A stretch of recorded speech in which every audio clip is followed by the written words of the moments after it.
Berhenti bicara tentang masa lalu. Saatnya menatap masa depan. Bersama Ishak Rafiq, Direktur Eksekutif Masa Depan Institut.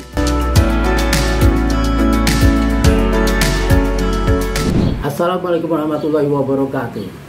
Saudara-saudara sekalian, kita jumpa lagi. Anda bersama Ishak Rafiq, Direktur Eksekutif Masa Depan Institut. Panjangnya Institut Masa Depan Indonesia. Kita akan bahas sesuatu yang sangat mungkin memberatkan pemerintahan Prabowo. Bahkan ketika memulai pemerintahannya 20 Oktober 2024 mendatang, yaitu utang.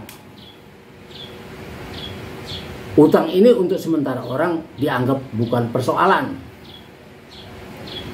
Dan itu termasuk dilontarkan oleh Menteri Keuangan kita berapa periode.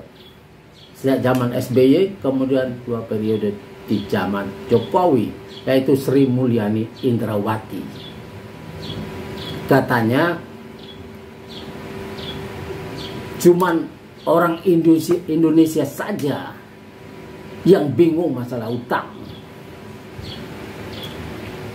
Dan utang itu, kata Sri Mulyani Indrawati, ya, dengan enaknya kepada media, bahwa saya, kata dia, menyebut dirinya, saya tidak merasa ikut membayar utang negara ini. Ini pasti benar kalau kita meninjaunya dari kacamata tukang ojek, pemulung, tukang gorengan, dan lain sebagainya.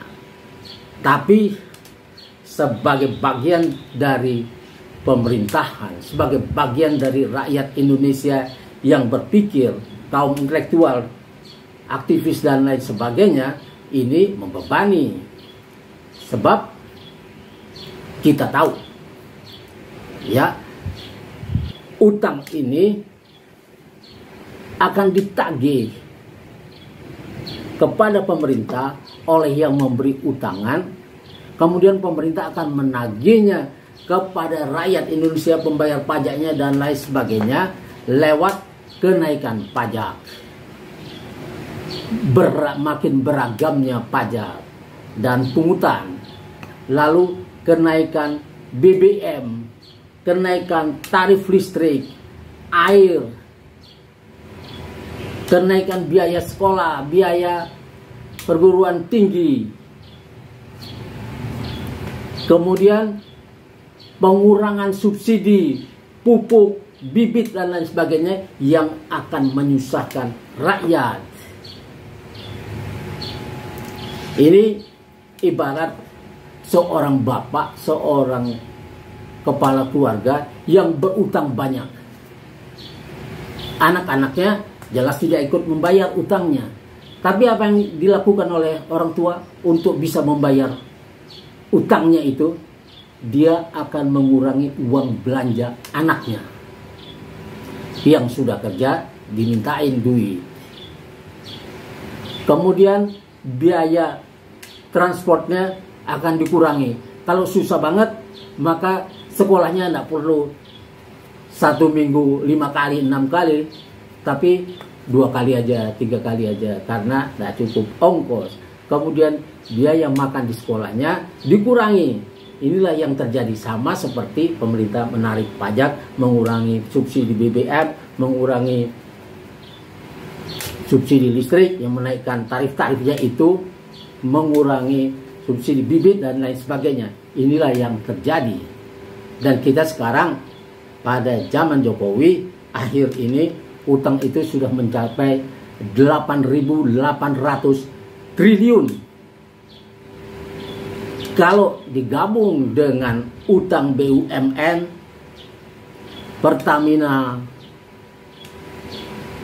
PLN, dan lain sebagainya, itu bisa mencapai 10.000 triliun lebih. Dan ini sangat berat. Kita tahu bahwa Sekarang mungkin sudah bertambah ini utangnya di akhir masa ini. Dan apa yang akan terjadi kemudian adalah untuk membayar utang ini pemerintah harus menyediakan anggaran 1.000 triliun lebih untuk membayar cicilan utang dan bunga utang. Artinya biaya pembangunan dikurangi, sama seperti biaya sekolah untuk anak-anak dan biaya makannya dan lain sebagainya, makin berkurang gizinya. Bila perlu nasi sama gorengan saja, tidak lagi makan daging, tidak lagi makan telur, tidak lagi minum susu, dan itu bisa mengakibatkan stunting kalau dari kecil sudah seperti itu. Nah, ini sekarang kita tahu pemerintahan Prabowo akan dibebani oleh utang yang dibuat pada zaman Jokowi 2 periode, yaitu jatuh temponya utang ini pada tahun pertama Prabowo, pada tahun 2025 utang jatuh tempo itu mencapai 800 triliun lebih, sekitar 803 triliun. Kemudian 2026 sekitar 800 triliun lebih juga. Bedanya 2-3 miliar US dollar tentunya. Kemudian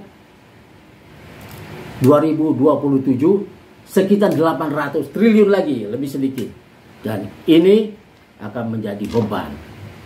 Apa yang akan dilakukan Prabowo untuk mengatasi utang ini? Prabowo sudah bilang dia akan menaikkan angka defisit kita yang biasanya tidak boleh lebih dari 3% akan dibuat menjadi 5%. Artinya beban itu ditaruh di pundak rakyat. Belum ada kreativitas di sini. Kemudian utang akan ditambah lagi. Artinya jebakan utang pada zaman Jokowi ini menjebak Prabowo. Sebetulnya masih banyak yang bisa dilakukan untuk mengatasi ini. Tapi ini memerlukan kabinet yang bagus. Orang-orang baru yang tidak terlibat dalam pembangkrutan negara ini harus dipilih Prabowo.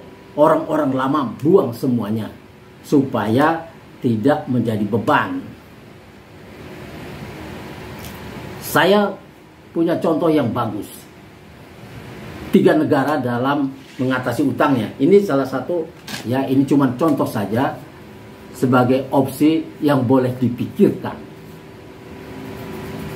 Kalau kita tidak minta potongan utang, Prabowo boleh minta potongan utang kalau negara ini lagi susah, supaya beban itu tidak sampai ke rakyat.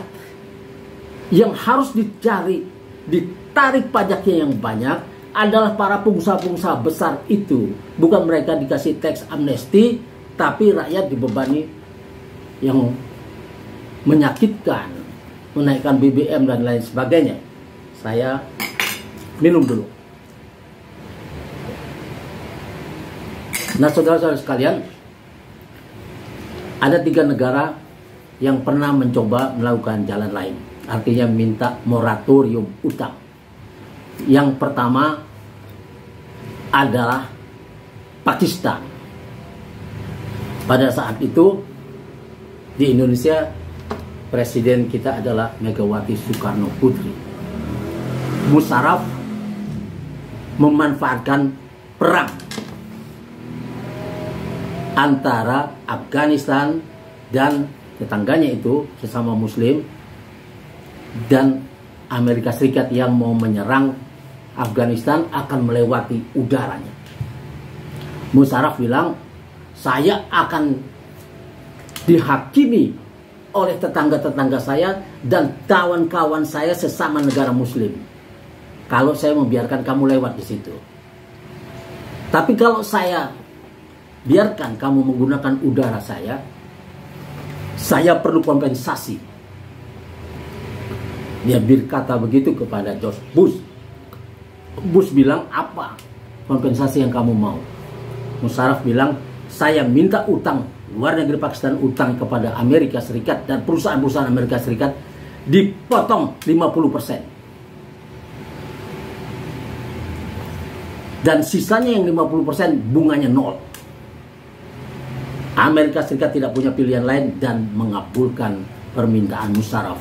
Dan dia berhasil mendorong ekonomi Pakistan dengan lebih ringan karena beban utang itu hilang sangat banyak. Pada saat itu Megawati juga presiden untuk negara yang mayoritas penduduknya Muslim. Megawati tidak minta apa-apa. Indonesia tidak minta apa-apa kepada Amerika Serikat, tidak memanfaatkan apapun. Kemudian ada Argentina. Argentina kesulitan juga bayar utang, menjadi pasien kambuhan dari IMF, World Bank dan lain sebagainya. Kemudian Argentina, presiden barunya bilang, saya tidak bisa bayar utang sampai 5 tahun ke depan karena negara saya memerlukan dana pembangunan yang banyak. Rakyat saya jatuh miskin. Maka dalam 5 tahun ke depan saya tidak akan membayar utang. Saya akan mengguyur negara saya dengan uang yang banyak, dana-dana pembangunan yang banyak. Semua negara protes dan para intelektual negeri Argentina semuanya memprediksi Argentina akan terpuruk, akan jatuh, akan ditinggalkan oleh negara-negara investor dan kreditor. Tapi ternyata yang terjadi sebaliknya. Ekonomi Argentina yang diguyur dana yang besar itu tumbuh 7% tahun pertama. Tahun kedua 8% tumbuh. Tahun ketiga lebih tinggi lagi. Kemudian para investor itu datang lagi ke Argentina untuk ikut andil dalam pembangunan Argentina. Dan itulah kemudian ya bisa membayar utangnya. Kemudian Nigeria. Nigeria ini di Afrika. Dan sama seperti Indonesia, dia juga produsen minyak. Jadi tidak boleh minta potongan utang. Merasa sudah berada di menengah, negara menengah. Jadi tidak boleh minta potongan utang. Tapi presiden baru Nigeria minta kepada negara-negara dunia internasional untuk membayar ongkos demokrasi. Apa itu ongkos demokrasi? Dia bilang saya cuma punya 30 sen dolar untuk setiap $1 utang Nigeria. Yang mau mengambil potongan itu, jadi dia minta potongan 70%, yang mau silakan ambil. Yang tidak mau, negara-negara kreditor itu boleh tunggu sampai Nigeria bisa membayarnya. Kemudian negara-negara itu sama-sama sepakat, oke, ambillah itu daripada nanti tidak ada sama sekali. Tapi lewat NGO, non-government organization, Nigeria, pemerintahnya berhasil meminta potongan utang untuk utang-utang yang tinggal 30% itu yang bisa dibayar dengan harga 10% dari nilai utang yang tersisa itu. Dan negara-negara itu juga setuju. Akhirnya presiden baru Nigeria berhasil mengurangi utang negaranya 90%. Ini salah satu opsi. Kita akan lanjutkan lagi. Wassalamualaikum warahmatullahi wabarakatuh.